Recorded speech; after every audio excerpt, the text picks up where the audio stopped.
Welcome to this tutorial on how to add money to your Webull account. We will guide you through the steps necessary to fund your account so you can start trading. Let's get started.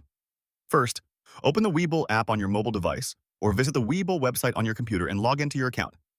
If you do not have an account yet, you will need to create one by following the prompts on the screen.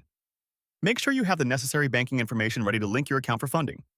Once you are logged in, find the transfer option. On the mobile app, this is usually located in the menu bar at the bottom of the screen.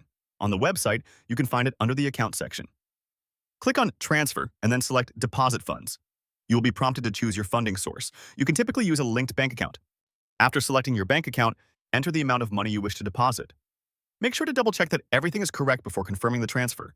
Depending on your bank, it may take a few days for the funds to appear in your Webull account. That's it. You are now ready to start trading with your newly funded Webull account. Thank you for watching and happy trading. Happy.